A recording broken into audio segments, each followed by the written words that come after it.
Baik, untuk narasumber kita yang kedua, tentu sudah tidak asing lagi bagi kita. Beliau adalah ibu kita, yaitu Ibu Dr. Hajah Siti Solihati MA. Izinkan saya untuk membacakan CV singkat beliau.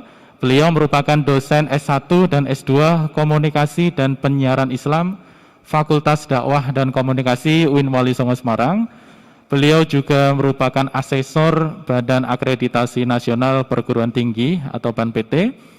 Riwayat pendidikan singkat beliau, S1 dari IAIN Wali Songo Semarang, lulus tahun 1989. Kemudian lanjut pasca sarjana S2 di University of Canberra, lulus tahun 1994. Kemudian doktor S3 di Universitas Gadjah Mada, lulus tahun 2016. Baik, kurang lebih waktu sekitar maksimal 30 menit gitu, Bu. Baik, kepada Dr. Hajah Siti Solihati MA, waktu kami persilahkan.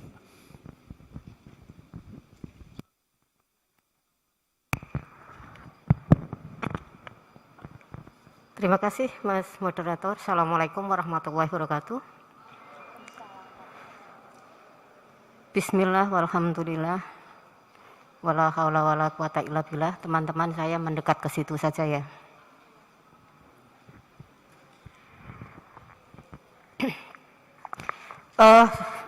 Pertama saya mau curhat dulu. Jadi sebenarnya saya berada di sini itu rasanya ngeri sedap. Kenapa ngeri?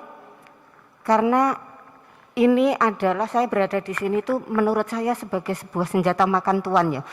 Saya sedang dikutuk oleh Pak Kajur KPI untuk berada di sini. Gara-gara apa? Gara-gara ingat saya yang mengusulkan gimana kalau kuliah umum itu nanti temanya etika komunikasi. Tiba-tiba senjata itu dibalikkan ke saya gitu. Sehingga saya dikutuk untuk berdiri di sini. Dan inilah saya. Yang kedua, temanya bagi saya memang ngeri-ngeri sedap. Kenapa? Etika komunikasi. Gara-gara etika komunikasi, gara-gara saya menjunjung tinggi etika komunikasi, maka saya dicap sebagai dosen killer.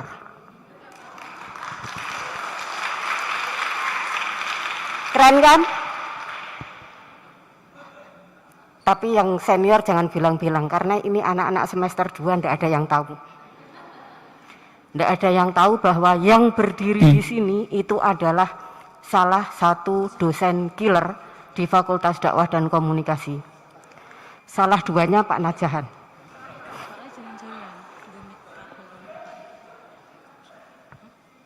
Jadi menurut saya ini tema yang sangat sensitif.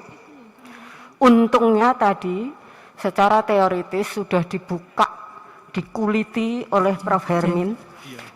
Yang ini yang membuat saya merasa sedap. Karena ada Prof. Hermin di sini, salah satu idola saya ketika sedang menimba ilmu. Sugeng Enjing Mbak Hermin.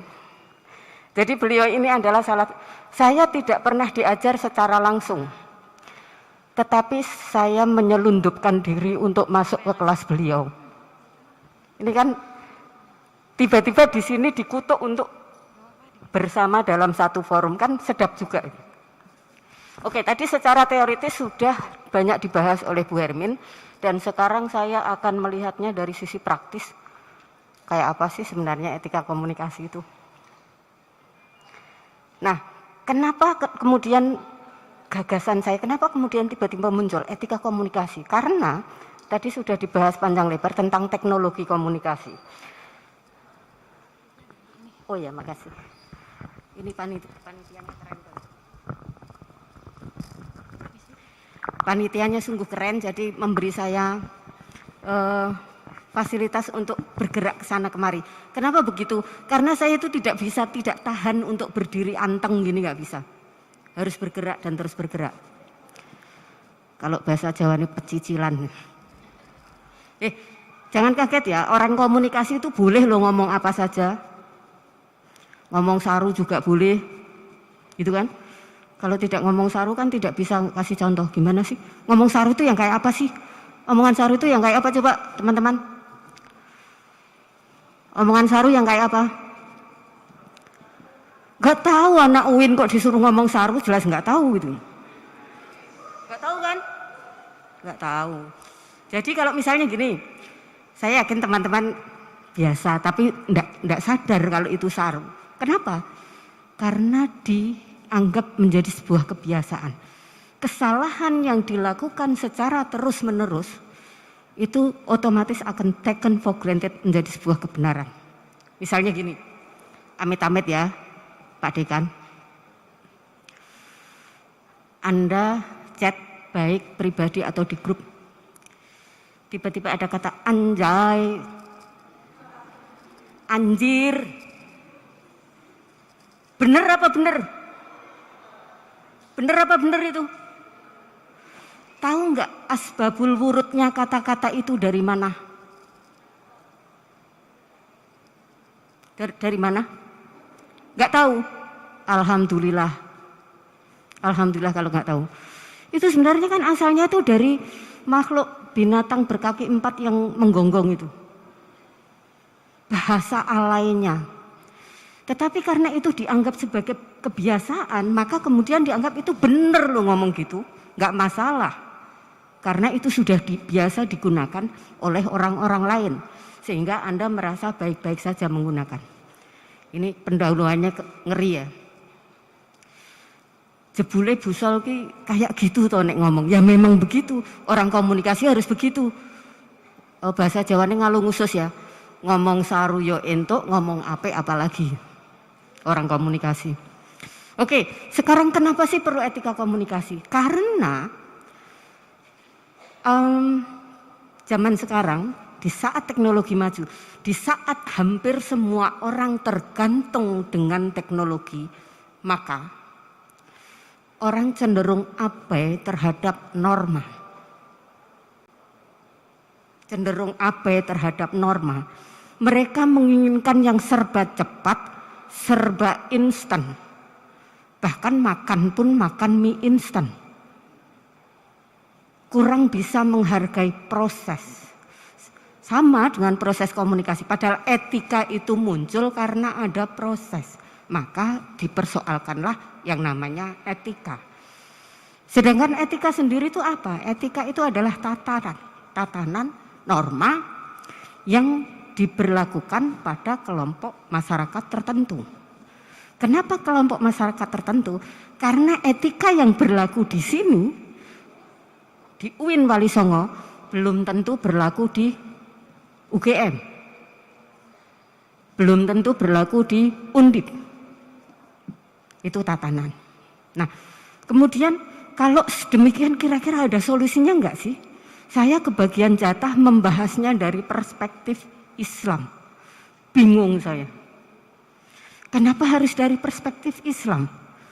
Karena pada dasarnya semua agama pasti mengajarkan hal-hal yang sama di bidang etika.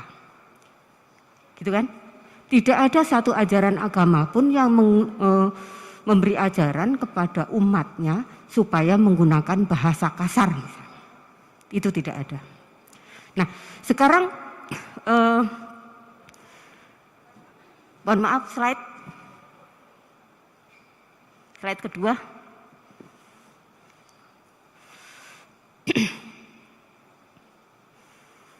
Kedua, Mbak. Nah, bisa dilihat teman-teman. Jadi dalam komunikasi sosial, dalam lingkup teknologi itu sebenarnya problemnya itu apa saja? Problemnya itu banyak. Jadi yang namanya teknologi itu tidak hanya mendekatkan yang jauh, tetapi bisa menjauhkan yang dekat. Kenapa? Karena penggunaan etika yang tidak tepat. Kemudian juga atau dalam ininya proses dehumanisasi, menganggap manusia itu nilai-nilai kemanusiaan itu kurang bermanfaat. Sing penting tujuan saya tercapai. Dan itu yang banyak dilakukan oleh orang-orang. Nah, tapi saya mau tanya dulu ini. Ini kan yang semester 2 mana semester 2? semester 2.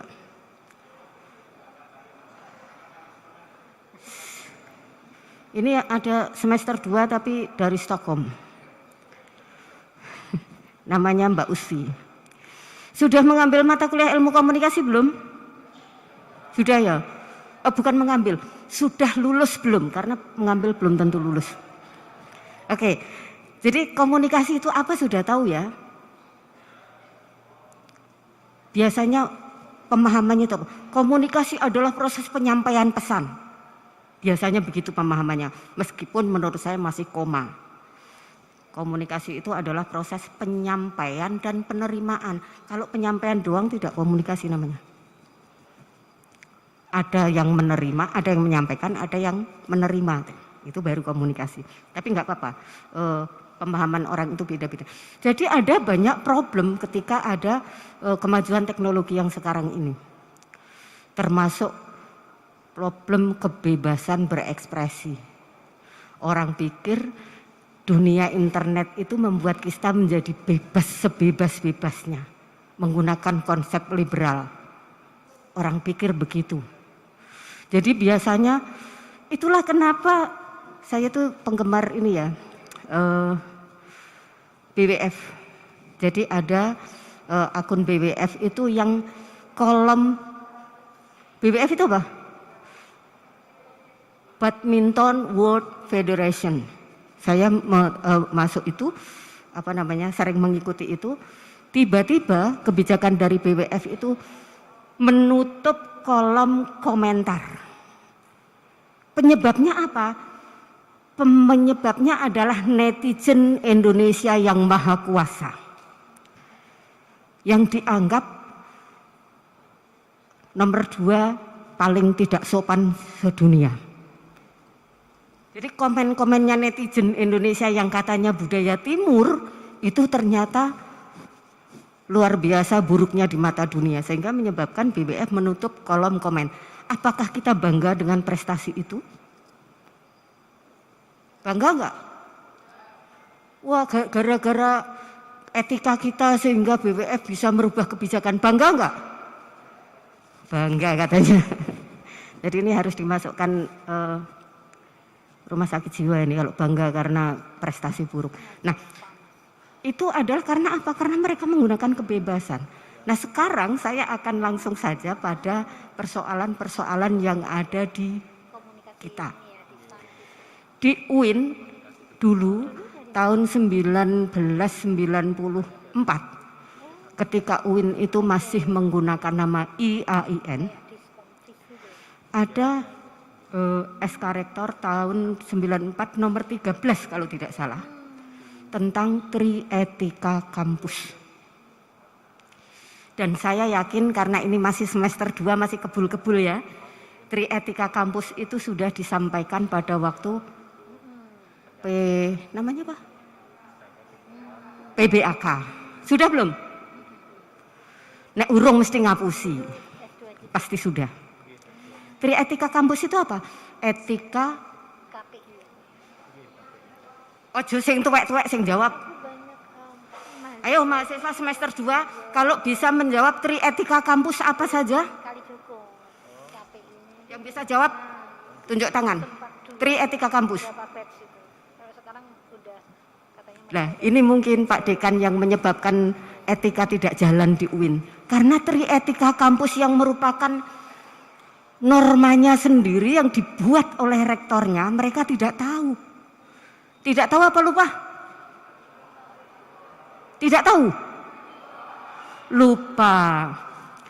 Etika diniyah,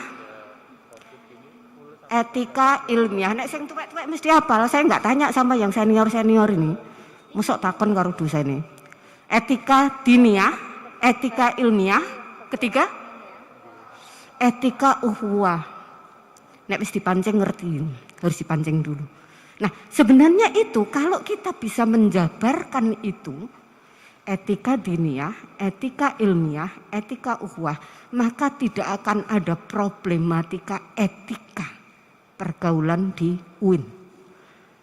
Baik di kalangan antar mahasiswa, mahasiswa dengan dosen, ataupun dosen dengan dosen, mahasiswa dengan karyawan, dosen dengan karyawan. Persoalan etika itu muncul karena memang mungkin tidak menghayati Trietika Kampus itu. Padahal kalau Trietika Kampus itu diterapkan, tidak akan saya jelaskan, nanti di skip aja ininya, apa namanya, Trietika Kampus di skip. Jadi sebenarnya nanti materinya bisa di-share ke ini ya, admin, materinya bisa di-share ke peserta ya. Ya, karena saya tidak akan ini menggunakan materi itu secara secara rigid. Saya hanya akan ngobrol-ngobrol saja karena yang akademik tadi sudah dikupas tuntas oleh Mbak Hermin, gitu ya. Jadi kalau teman-teman bisa menghayati, bukan hanya teman-teman, semua sivitas akademik, termasuk pimpinan, bisa menghayati dan mengamalkan Trietika Kampus, maka kampus ini akan damai, tidak akan ada permusuhan, baik antar kampus maupun dengan lingkungannya, gitu. Nah, sekarang kenapa etika komunikasi itu penting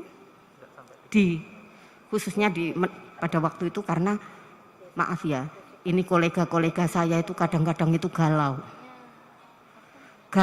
dengan cara mahasiswa berkomunikasi.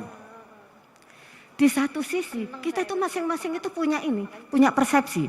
Dosen menggunakan persepsi sendiri, mahasiswa menggunakan persepsi sendiri. Di satu sisi mahasiswa mengatakan, ini dosennya susah, tidak komunikatif, termasuk Busol, tidak komunikatif. Saya itu ya mohon maaf, daripada menjawab chat yang tidak sopan tapi membuat saya emosi dan membuat saya marah, lebih baik tidak saya jawab. Daripada saya jawab dengan marah dan membuat orang sakit hati, mending tidak dijawab. Salah satu chat yang tidak sopan itu apa? Ini sampai sekarang itu saya masih ingat redaksinya. Ada salah satu mahasiswa saya ngechat begini, Ibu ada di mana? Saya sudah nunggu Ibu sejak jam 8, tapi Ibu tidak ada. Keren banget. Keren banget. Nah, ini kira-kira bagaimana? Menurut mahasiswa itu benar. Ya mungkin benar, tapi nggak benar. Kemudian kemarin ada juga salah satu teman yang share di grup, muka-muka aku ngomongin, share di grup KPI tentang chat mahasiswa yang tidak, menurut beliau tidak mencerminkan bahwa ini mahasiswa. Tapi kenapa? Karena itu oleh mahasiswa dianggap benar. Kenapa dianggap benar? Karena tidak ada yang negur. Kalau ada yang negur dibilang killer, kan aneh.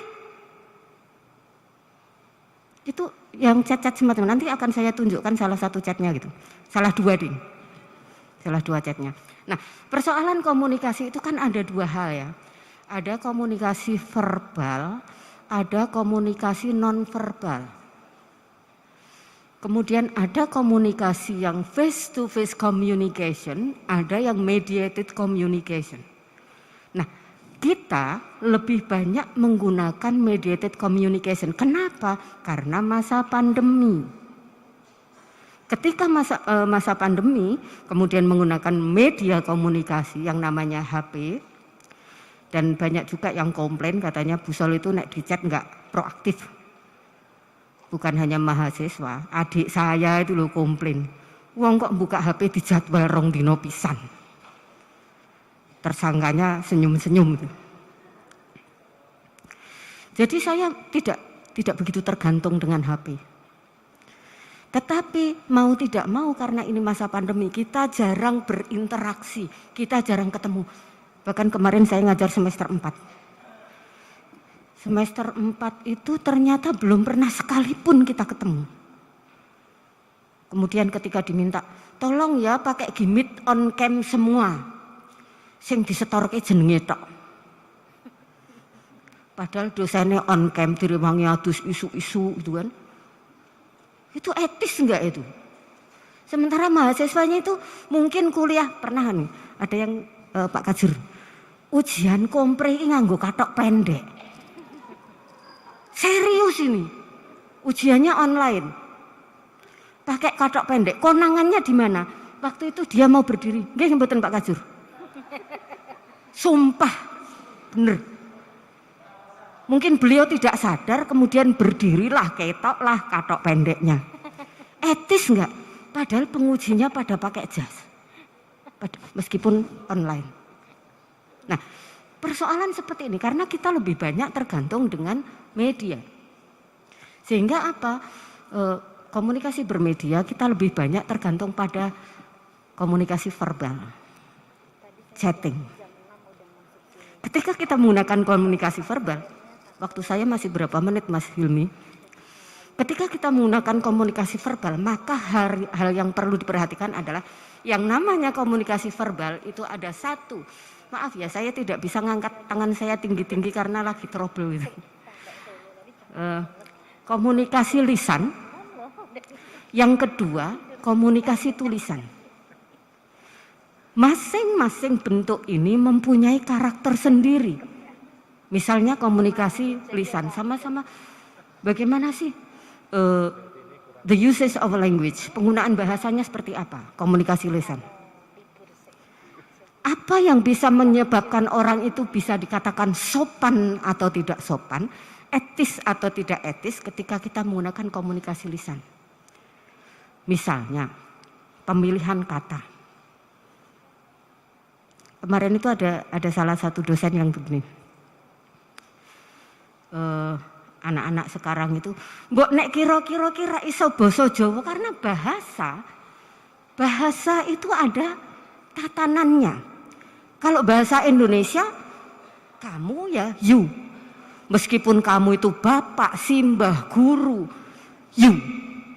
Gitu kan?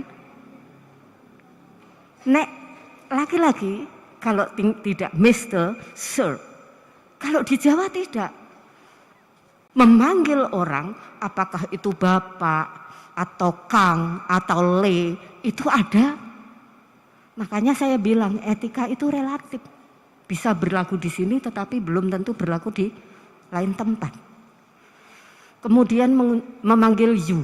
Kemarin itu ada salah satu teman yang punya pengalaman menarik. Farida, mana Farida? Jadi ada mahasiswa addressing itu apa ya? Memanggil. Oh, ya gitulah memanggil. Memanggil dosen walinya itu sampean. Sing wong Jawa ndi wong Jawa?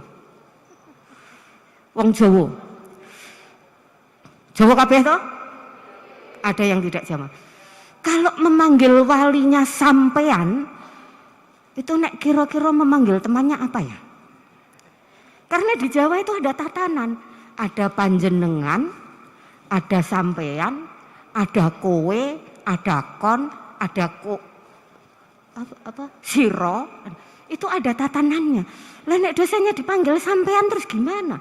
Nek kira-kira rak paham basa Jawa, gunakan bahasa Indonesia. Bahasa Indonesia pun bertingkat.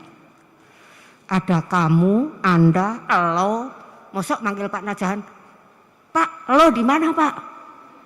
Gue tungguin nih. Kadang-kadang nih posisi.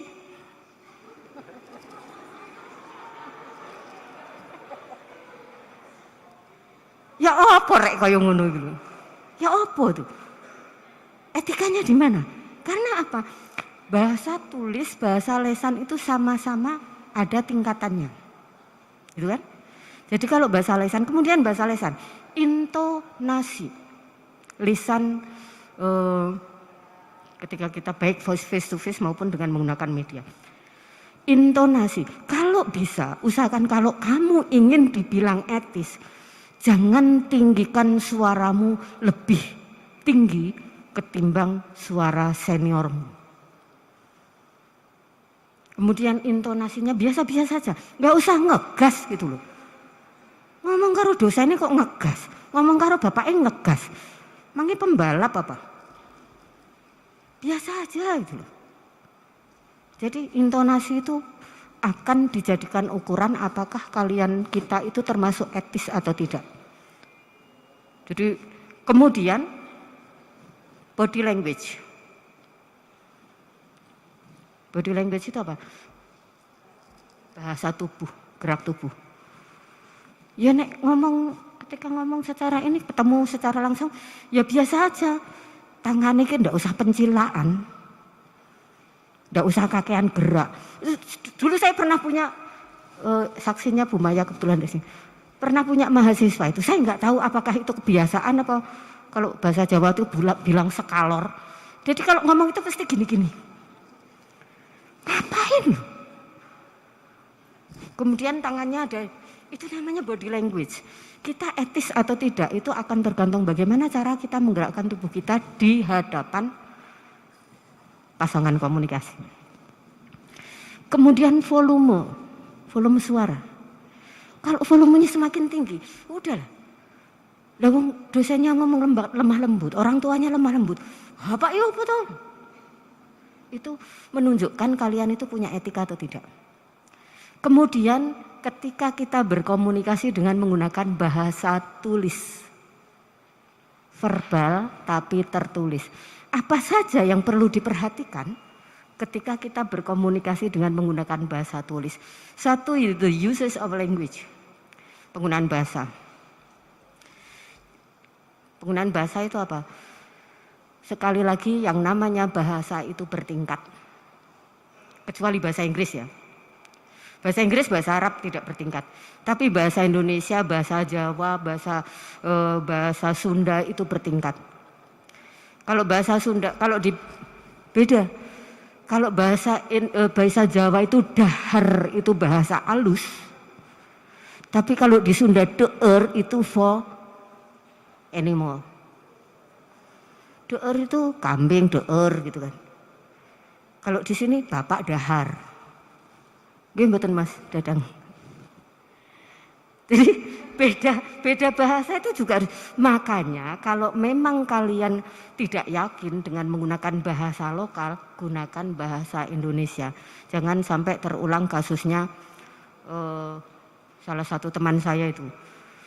Mosok Bu, saya anak waline sampean. Keren banget itu. Keren banget. Itu addressing people. Kenapa? Sekali lagi kultur itu relatif. Bahasa juga relatif. Itu ya. Kemudian yang kedua punctuation. Punctuation itu apa? Ya nek nulis ki sing cetha gitu loh. Ra ono titike, ra ono komane gitu kan.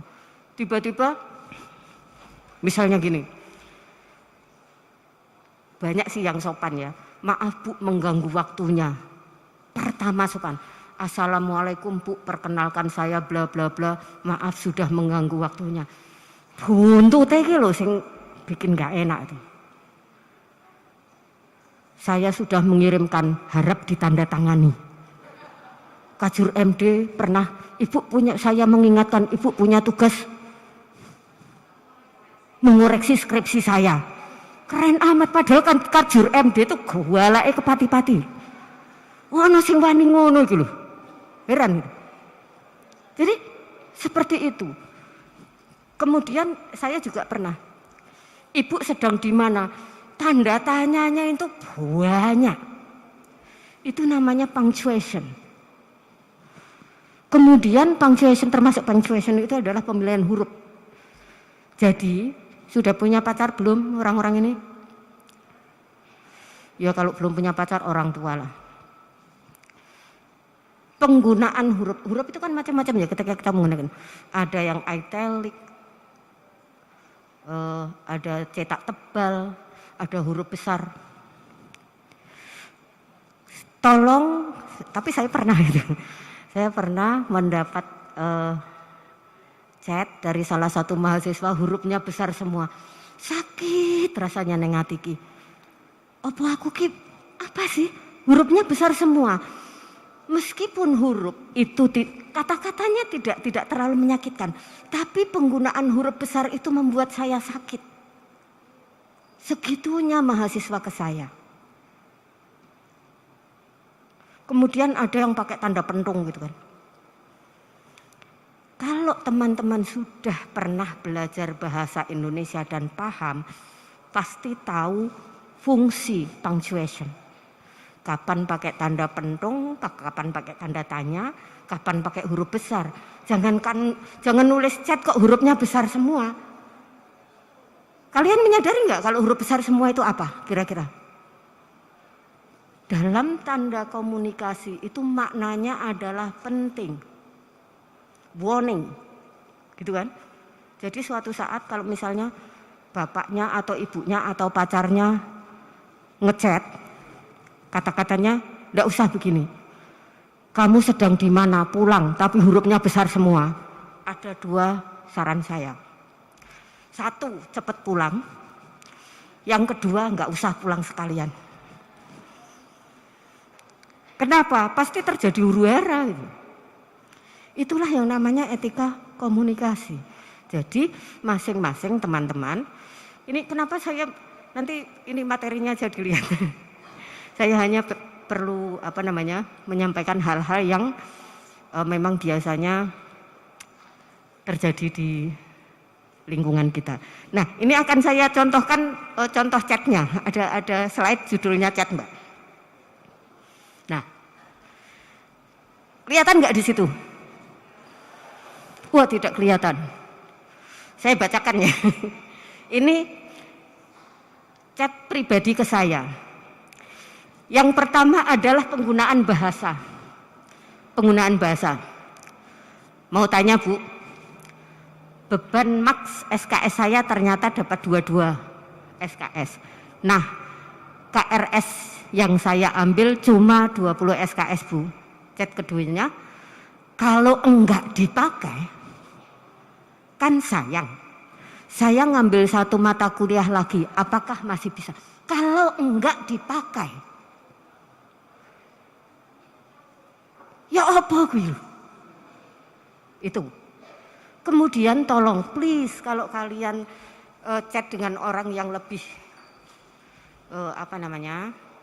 lebih senior, baik itu dalam hubungan pertemanan atau antara orang tua atau kakak atau dengan dosen, tolong gunakan bahasa yang kira-kira itu bukan bahasa kalian.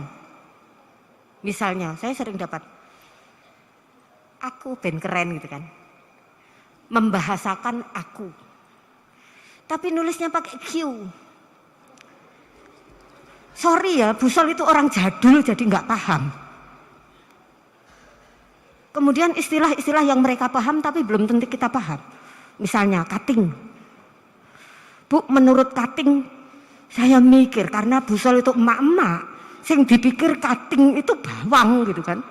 Bawang cutting. Ya apa itu loh. Ini persoalan-persoalan komunikasi yang kadang tidak disadari oleh mahasiswa. Tetapi mereka menganggap mereka merasa benar. Dan parahnya lagi, sebagian teman-teman saya itu juga memahami, biarin aja lah, mereka kan baru mahasiswa. Loh, nek dibiarin, kalau ada pembiaran kayak gitu maka akan jadi budaya. Taken for granted. Akan seolah-olah itu benar karena tidak ada teguran. Misalnya begini nih, kalian mahasiswa ya, kos. Pulang malam, pertama bapak kos membatasi. Pergi pulang maksimal jam 9 malam. Besoknya Anda coba jam 10, ditok nih baik. Besoknya lagi, besoknya pagi. Akhirnya jadi pembenaran. Karena dibiarkan saja. Oleh karena itu ini menurut saya urgensinya etika komunikasi seperti itu. Nah, saya contohkan lagi chat yang kedua. Ini saya benar-benar lala memangnya kuliah ki opon. Sampai benar-benar kuping saya jepiping nih. Chat yang kedua ini juga salah satu mahasiswa. Tapi alhamdulillah bukan mahasiswa KPI. Ada mohon maafnya. Assalamualaikum warahmatullahi wabarakatuh. Mohon maaf Ibu, saya mahasiswa yang mengikuti mata kuliah komunikasi lintas budaya. Mohon izin mengetahui rincian penilaian pada mata kuliah Ibu. Sepertinya saya sudah sering nanya dan juga menanggapi, juga mengerjakan tugas, namun nilainya masih 3,6. God, my God, nilai 3,6, protes. Dulu, ini bener itu ngecat saya. Dulu zaman tahun 90, bukan 90 ya, saya kuliah tahun 83. Saya dapat nilai 3 itu direwangi semaput-semaput. Saiki 3,6 protes. Ya apa loh? Gimana maksudnya? Ini bukan masalah bahasa, tapi masalah substansi. Kalau yang tadi masalah bahasa, yang ini masalah substansi. Gimana? Ini real loh mahasiswa UIN. Saya nggak ngarang. Nek ra percaya buka HP-ku. Itu sengaja saya tutupi namanya karena biar tersangka tidak merasa menjadi tersangka. Dan tersangkanya pasti tidak ada di sini. Insya Allah tidak ada di sini. Paling ngerti sing ngisi busol masalah etika komunikasi, aku tahu dunia unekke, ojo-ojo disinggung. Nah, itu susahnya bicara etika komunikasi di situ. Karena saya jadi ini. Nah, itu kasus-kasus yang ini masih banyak lagi. Ngapain sih Bu kayak gitu diomongkan? Biar kalian tahu bahwa di institusi kita ternyata persoalan-persoalan seperti itu banyak terjadi. Sampai yang namanya, tapi ternyata bukan hanya di UIN saja, bukan hanya di Wali Songo. Sampai kalau kalian cari di internet, itu download lah template etika berkomunikasi dengan dosen. Pasti ada. Karena apa? Yang ngalami itu banyak. Kalau anak UIN kan kalau komunikasi secara langsung membanggakan. Salaman dengan gurunya pasti cium tangan, pasti.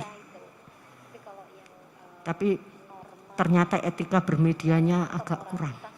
Tidak imbang. Kalau ketemu munduk-munduk itu kan cium tangan. Oh ini lewat chat merasa merdeka gitu kan. Nah, itu teman-teman jadi kemudian kalau dikembalikan pada perspektif Islam, sekali lagi saya bilang bahwa sebenarnya persoalan etika komunikasi itu bukan hanya persoalan umat Islam, persoalan semua umat beragama. Tetapi kalau kita melihat di Islam itu sebenarnya ada kok ininya. Kalau teman-teman nanti baca ya Qur'annya ya. Saya memang dari dulu menggunakan teorinya Jalaluddin Rahmat yang ini komunikasi Islami, bukan komunikasi Islam tapi komunikasi Islami. Kenapa? Kok tidak komunikasi Islam Bu? Mari kita lihat Pancasila dengan Pancasilais itu beda apa? Beda kan? Beda. Jadi Islam dengan Islam itu beda. Islam itu adalah agamanya, Islami itu adalah nilai-nilai yang terkandung di dalamnya. Kalau komunikasi Islam menurut saya adalah komunikasi yang dilakukan oleh orang Islam, dari orang Islam kepada orang Islam tentang Islam dengan cara-cara Islam. Sementara kalau komunikasi Islami itu adalah komunikasi yang berdasarkan atau yang sesuai dengan ajaran Islam. Oleh karena itu saya lebih sepakat komunikasi Islami. Dan Jalaluddin Rahmat mengatakan bahwa komunikasi Islam itu sebenarnya ada di Quran. Ada kaulan sadidan, ada kaulan kariman, ada kaulan ma'rufan, kaulan maisuron, nanti dicari di ini. Tapi di materi saya ada. Ini teman-teman, jadi sebenarnya sekali lagi yang namanya komunikasi itu memang seperti itu. Solusinya bagaimana kira-kira persoalan komunikasi itu seperti apa? Solusinya ya kembali satu ke Quran, dua ke Trietika Kampus. Kalau memang kita mau menggunakan perspektif Islam, gunakan perspektifnya Jalaluddin Rahmat. Kalau teman-teman mau cari aslinya Jalaluddin Rahmat ngomong apa Bu? Wacanan buku Islam aktual. Nggak usah sing ngelang ya. Islam aktual, buku saya sudah hilang. Karena buku itu sangat bagus dipinjam orang. Kemudian mungkin kerasan sama rumah yang baru, nggak mau pulang ke tempat saya. Jadi baca saja buku itu. Itu cuma artikel kecil tentang prinsip komunikasi Islami. Dan kaulan sadidan itu apa? Kaulan kariman itu apa? Kaulan baligon itu apa? Kaulan maisuron itu apa? Golek ono dewe neng Quran. Karena saya di sini tidak akan bicara teori. Saya hanya akan menyampaikan fakta-fakta. Jadi gitu teman-teman semua, semoga bermanfaat. Dan semoga kita bisa menjadi lebih baik lagi. Kalaupun misalnya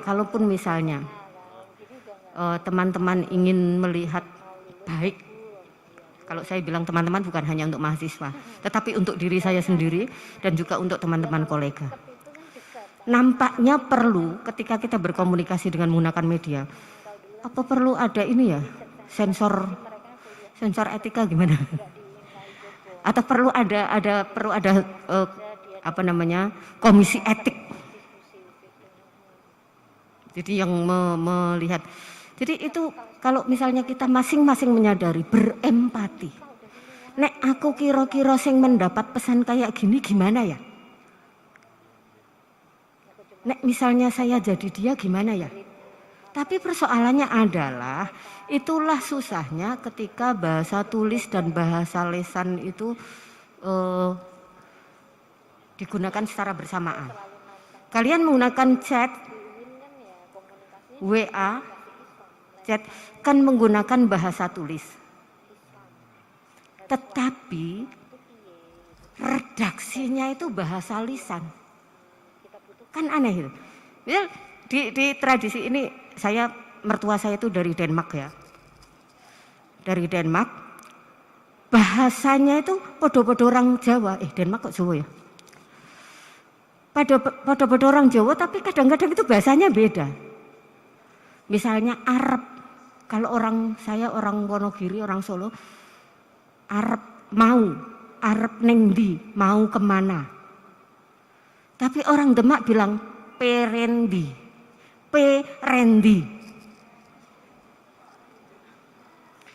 Bahasa ucapnya. Perendi, nek ditulis ki piye? Perendi. Rendi itu kan nama orang. Bingung kan?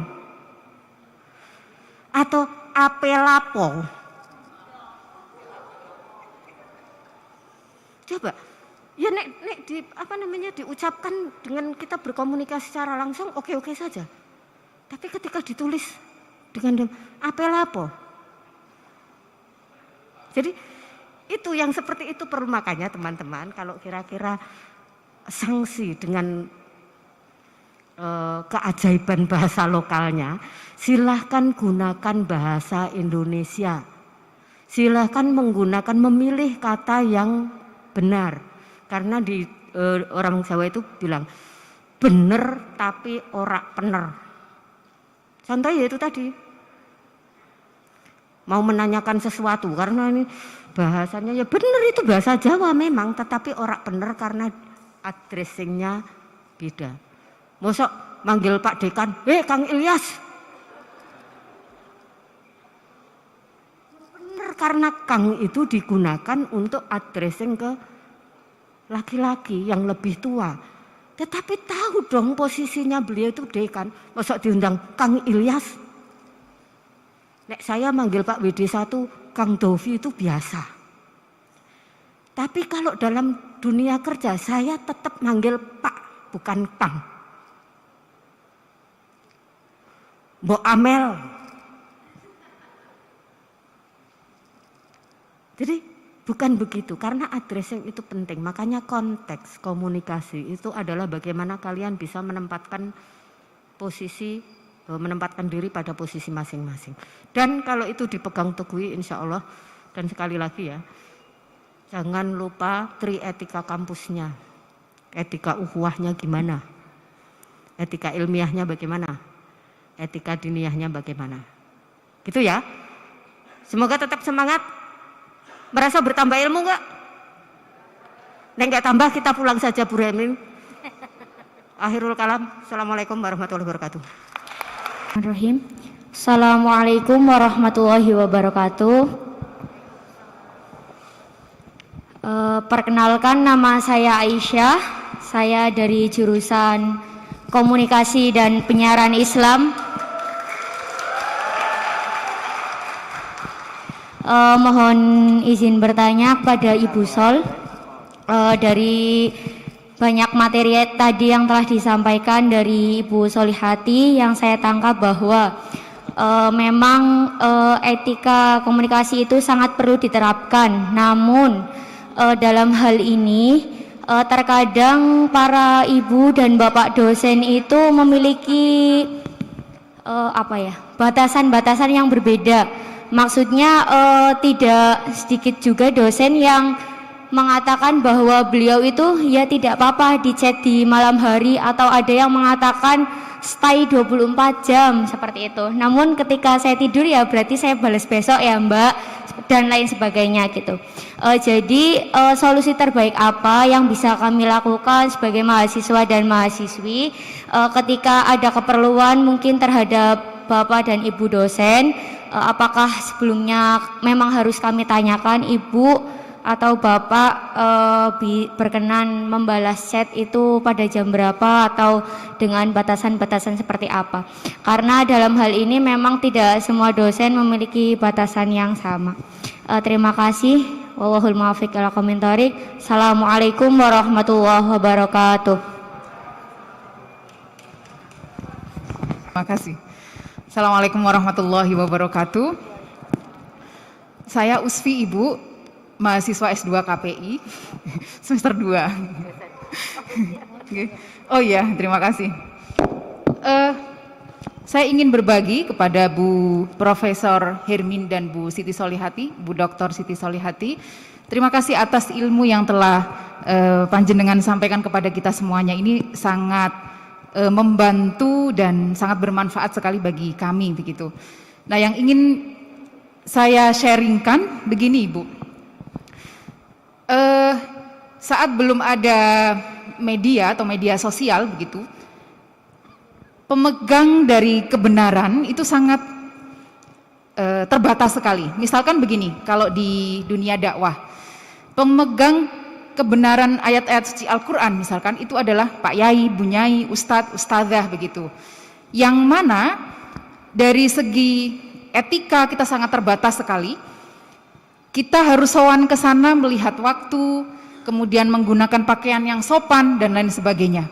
Begitu. Dan itu hanya dimiliki oleh orang-orang tertentu saja, karena yang menjadi Pak Yai, Bu Nyai, Ustadz, Ustadzah itu sangat terbatas begitu. Kemudian era media atau media sosial melenyapkan batasan-batasan itu. Orang bisa mencari kebenaran dari YouTube, dari Google dan lain sebagainya, kapanpun dengan etika apapun, waktu kapanpun dan menggunakan pakaian apapun begitu. Nah, ini menurut saya merupakan salah satu kritik dan harusnya apa yang harus kita lakukan begitu. Orang-orang dengan adanya keterbukaan pemegang kebenaran itu, akan tetapi kemudian kebenaran menjadi seakan-akan itu tadi yang disampaikan milik semua orang begitu. Kita tidak bisa, sulit mengcounter mana yang benar dan mana yang salah. Begitu pula dengan yang namanya matinya kepakaran itu tadi, Bu. Saya sangat tertarik berkaitan tentang itu. Kita sebagai akademisi, sebelum adanya era sekarang ini, banyak media yang terjadi, yang ada, seakan-akan sangat ahli sekali begitu. Orang-orang yang ahli itu tinggalnya ada di kampus. Dan itu sangat terbatas sekali. Dan kemudian era media sosial, banyak orang menyatakan pendapat di media sosial meskipun dia tidak bergelar doktor, meskipun dia tidak bergelar profesor, akan tetapi pendapatnya diikuti hanya gara-gara like-nya terbanyak, komennya paling banyak begitu.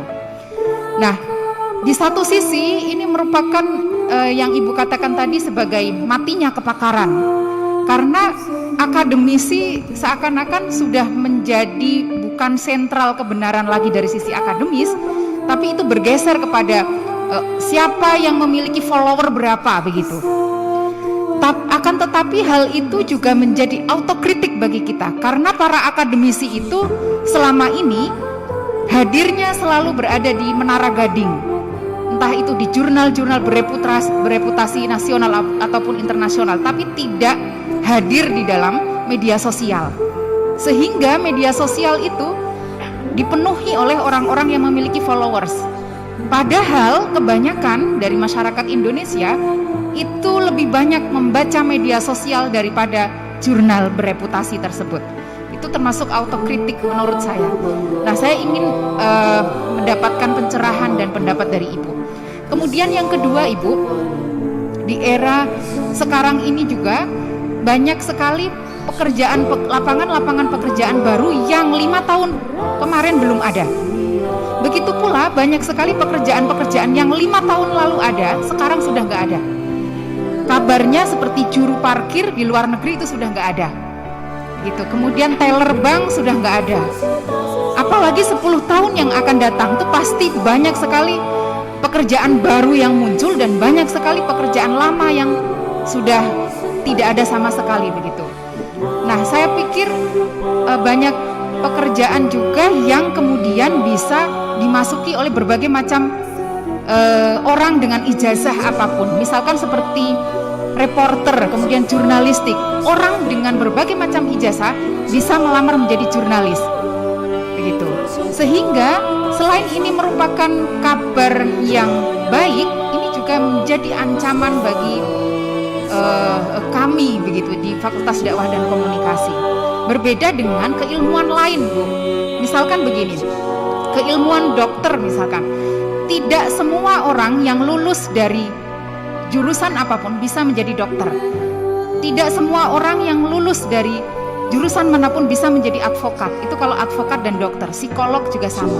Akan tetapi kalau menjadi dai, itu dari semua jurusan bisa menjadi dai. Itu merupakan ancaman sekaligus juga seperti kritik bagi kita begitu. Nah, bagaimana caranya agar di keilmuan Fakultas Dakwah dan Komunikasi kita tercinta ini juga bisa linier sebagaimana keilmuan dokter itu tadi.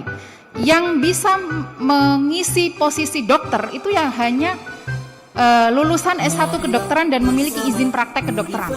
Yang bisa mengisi posisi advokat itu ya orang yang lulus dari universitas atau perguruan tinggi hukum.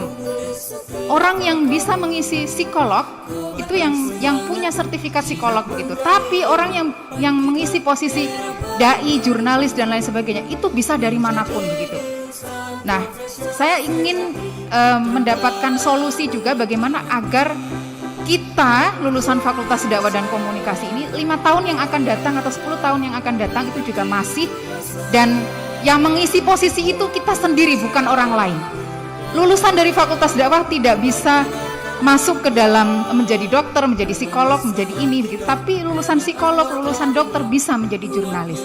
Ini kan sesuatu hal yang menurut saya perlu kita kritisi. Terima kasih, hanya 2 itu saja. Mohon pencerahannya dari Bu Dr. Siti Solihati dan Profesor. Matur suwun. Terima kasih Mas Hilmi, dan terima kasih kepada yang sudah menanyakan hal-hal yang menarik bagi saya. Tapi saya jawabnya pakai klaster saja ya. Jadi yang pertanyaan pertama dan ketiga itu menurut saya satu klaster, yaitu tentang bagaimana chat dengan dosen.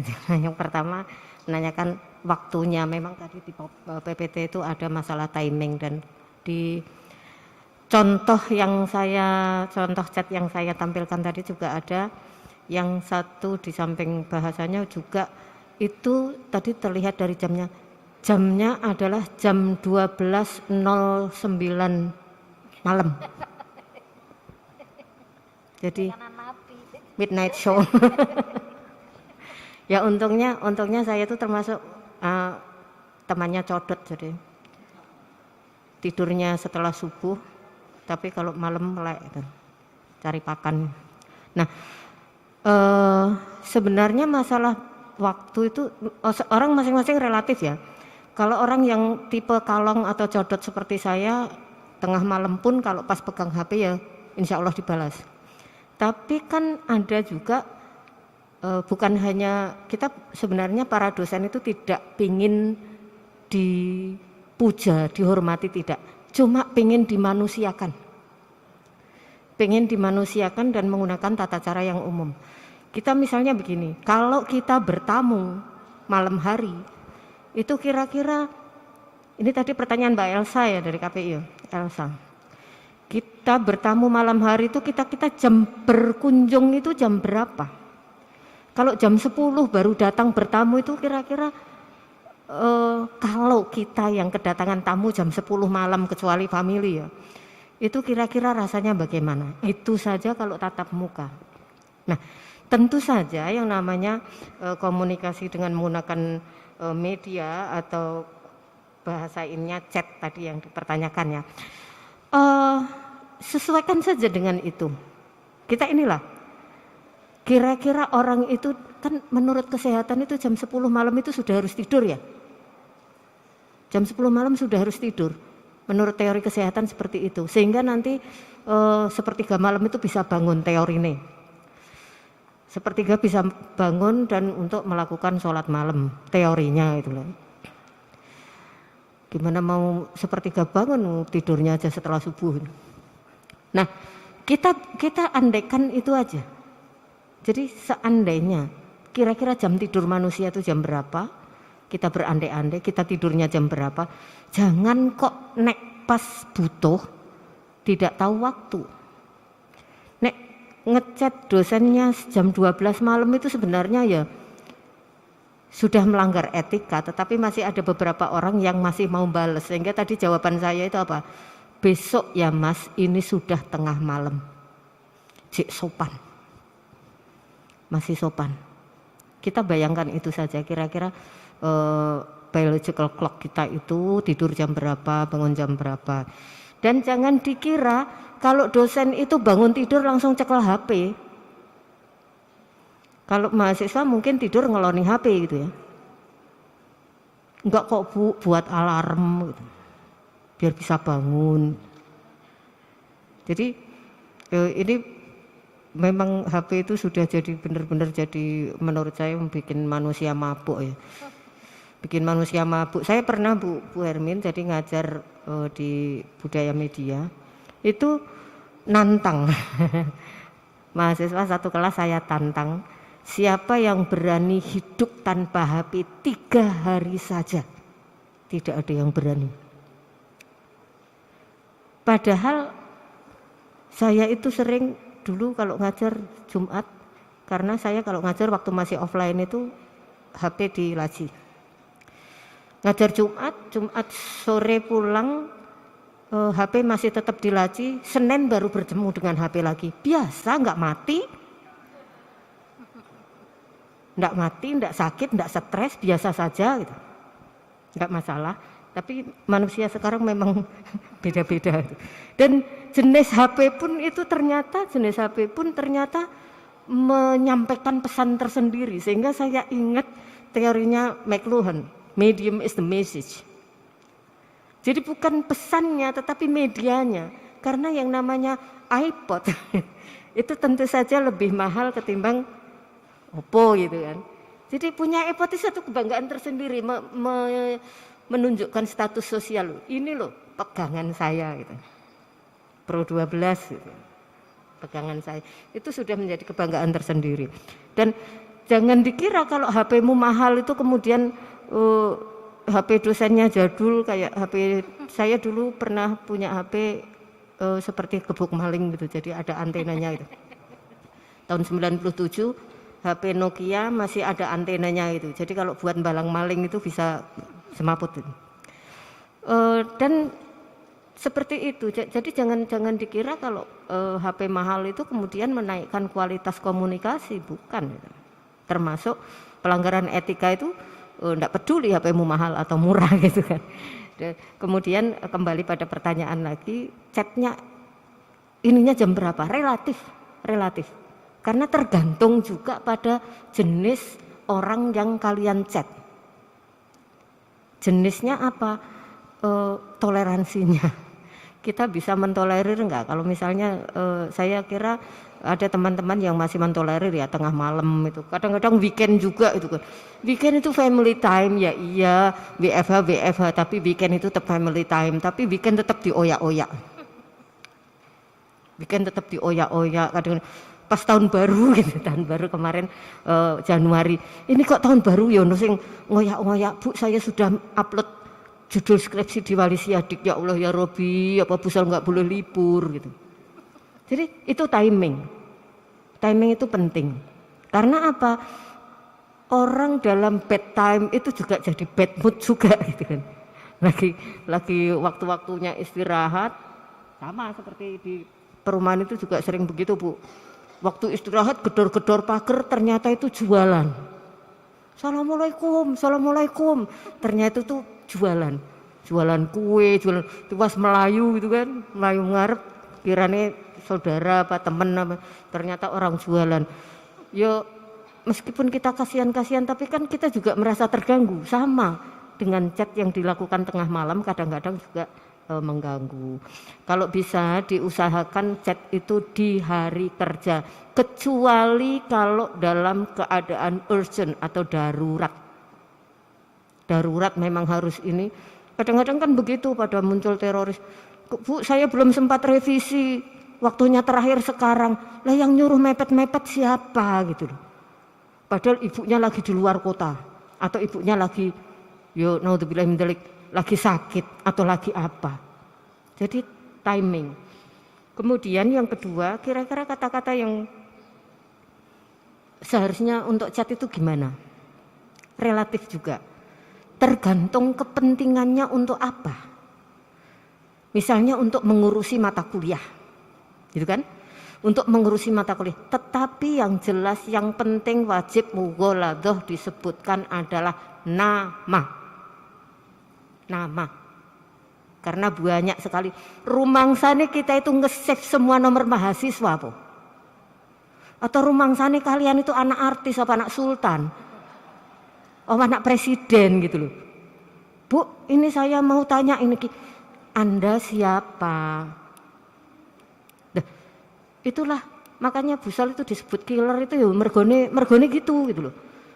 Mbok nek anu ki yo ujug-ujug nganggo kula nuwun lah, memangnya kita itu cenayang gitu. Tahu semuanya itu. Sebutkan nama itu karena tidak semua dosen itu nge-save nomor kalian kecuali kalian anak presiden. Anak presiden wae aku rak duwe nomere. Tidak semua orang punya nomornya, anak sultan juga belum tentu. Kemudian salam jelas ya, harus salam. Cara nulis salam pun tadi di pendahuluan sudah saya sampaikan, orang suka serba instan. ASWRWB, maksud lo ASWRWB, sok-sok askum, sok-sok mekum. Itu benar-benar dunia nyata, bukan dunia lain. Dunia nyata kita itu sebenarnya seperti itu. Salam ya, assalamualaikum, perkenalkan diri kalian siapa. Enggak pakai kata-kata maaf mengganggu waktunya, enggak masalah. Enggak masalah, yang penting sopan.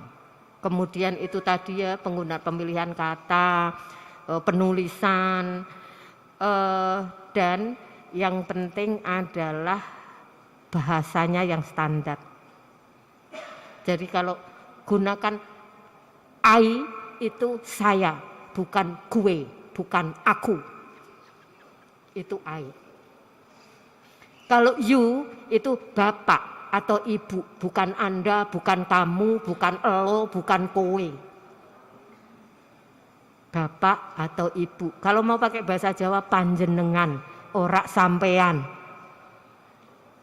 Mungkin sebagian ada yang di sini yang ngechat Bu Farida pakai sampean. Saya anak waline sampean.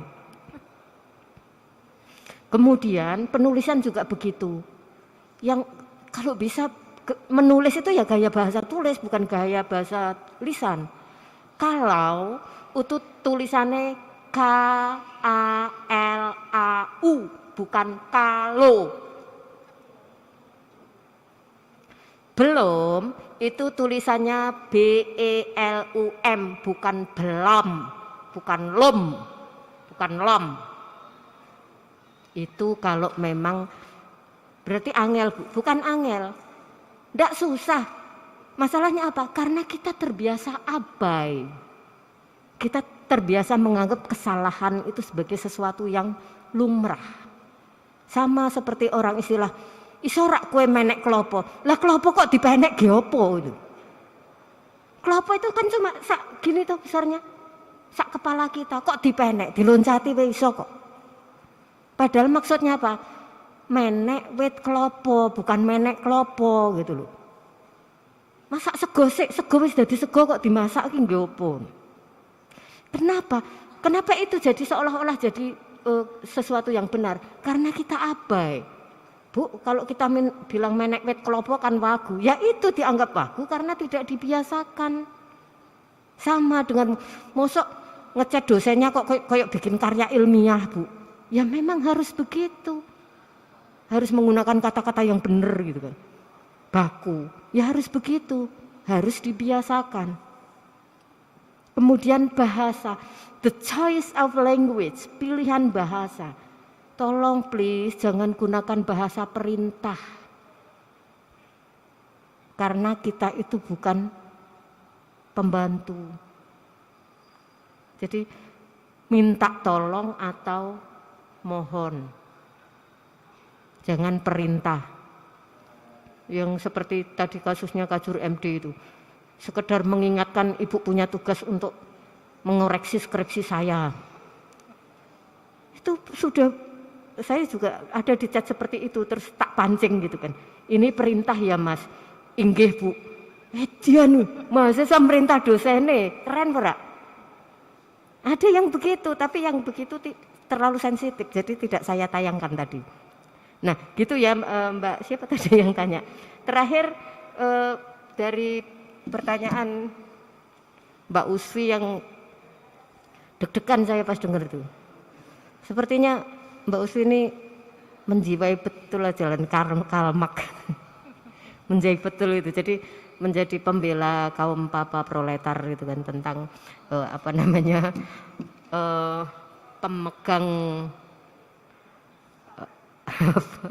pemegang kekuasaan. Jadi ya memang seperti itu, karena yang namanya etika itu empan papan. Jadi sebenarnya kita tidak menuntut misalnya kalau kamu ketemu ini harus pakai baju bagus. Tidak harus bagus, tapi sopan. Karena yang namanya ada juga yang namanya dress code.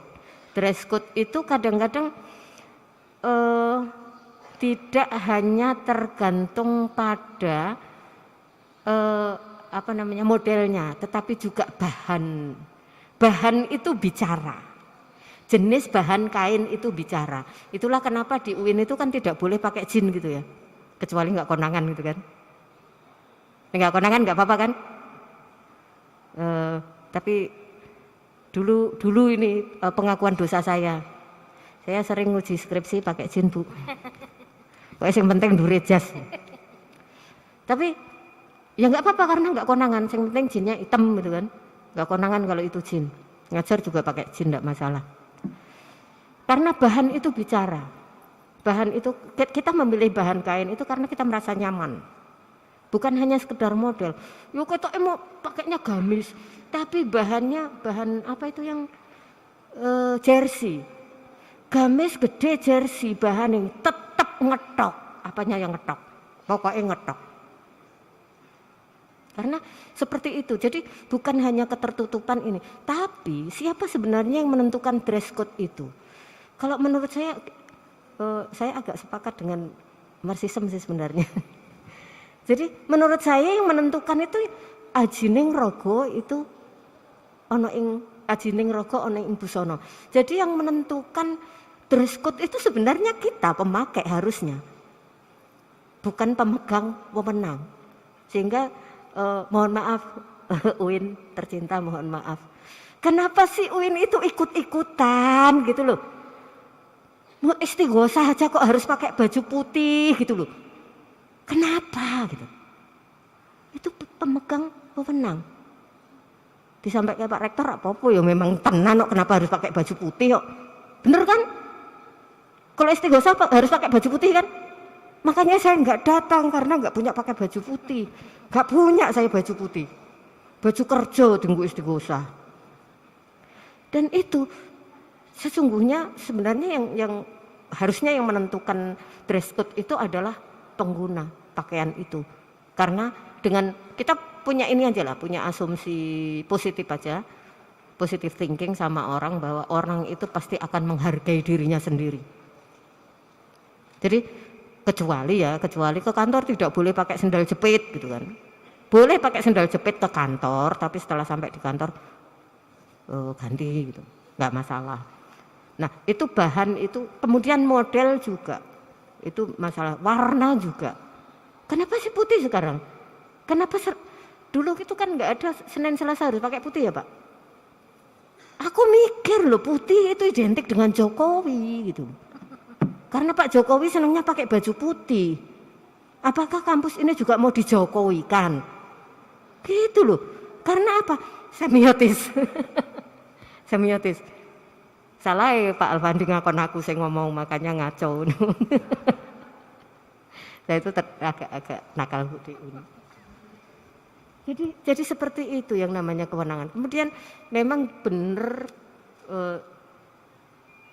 bahwa dengan adanya the new media itu dengan kaitannya dengan job vakansi ya. Ada beberapa pekerjaan yang dulu tidak ada sekarang ada dan dulu ada sekarang tidak ada. Dan salah satu ininya adalah yang namanya citizen journalism. Citizen journalism itu ada ketika kita media itu benar-benar sudah convergence, benar-benar sudah menjadi ini. Sehingga orang-orang yang tidak jelas latar belakangnya pun tiba-tiba bisa menjadi jurnalis.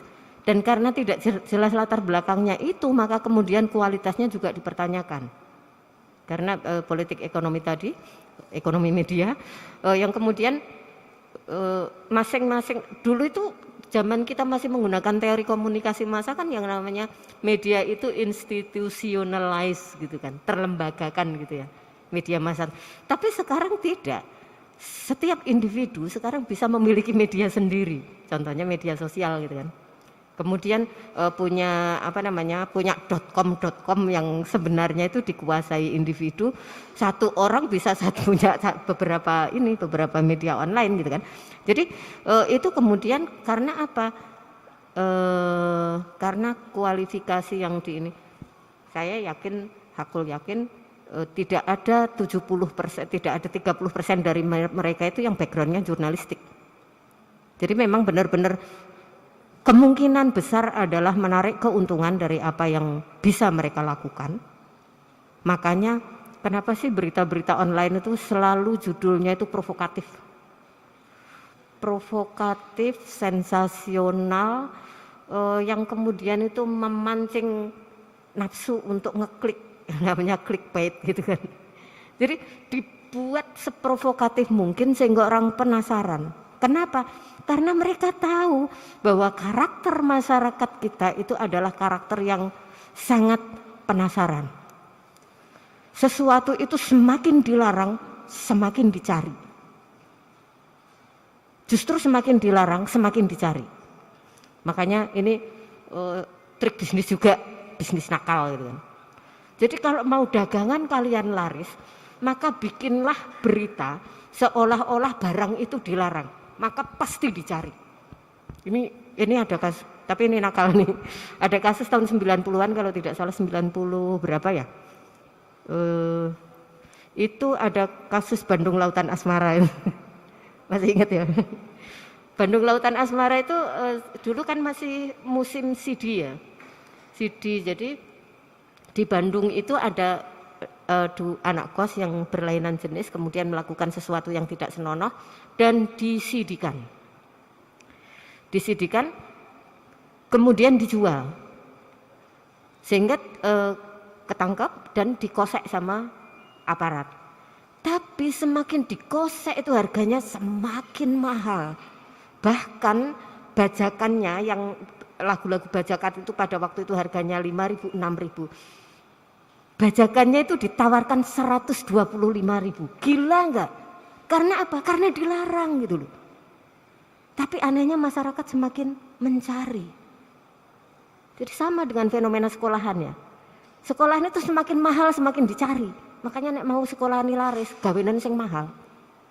Ini ilmu sesat jangan diikuti. Gitu ya.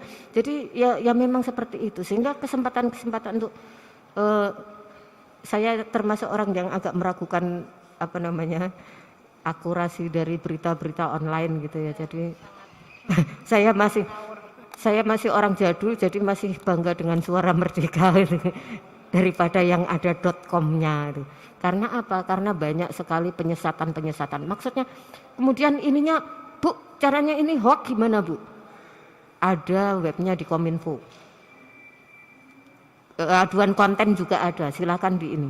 Nah, kemudian itulah ketika kita tahu bahwa media itu sekarang, maka kita tinggal berdoa saja. Ihdinas siratal mustaqim gitu kan. Kembali ke jalan yang lurus. Kembali ke jalan, ya, caranya bagaimana? Tanya Pak Kajur KPI, kabar literasi media bagaimana Pak? Karena dulu kita pernah bikin forum literasi media. Kembali ke jalan yang lurus itu artinya ngaji literasi media. Kayaknya itu saja Mas Hilmi yang bisa saya sampaikan. Terima kasih sekali lagi antusiasmenya teman-teman semua. Assalamualaikum warahmatullahi wabarakatuh.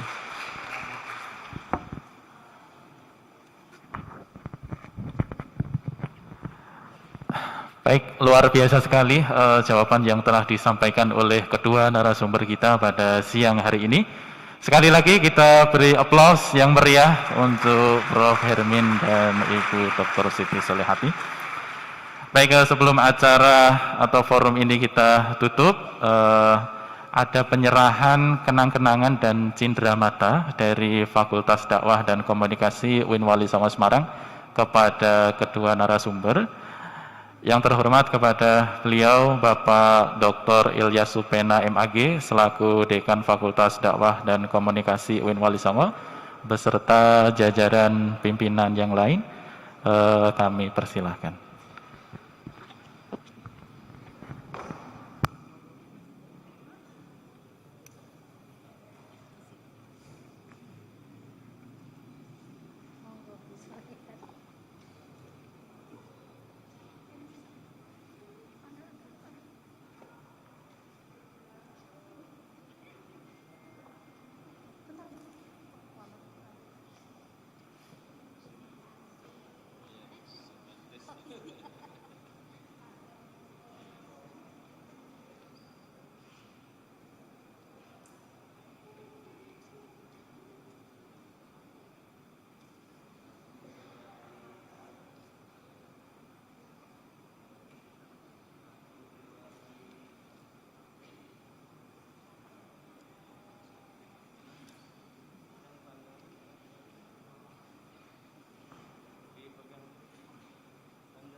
Nggih, untuk selanjutnya foto bersama dengan para pimpinan dan segenap dosen.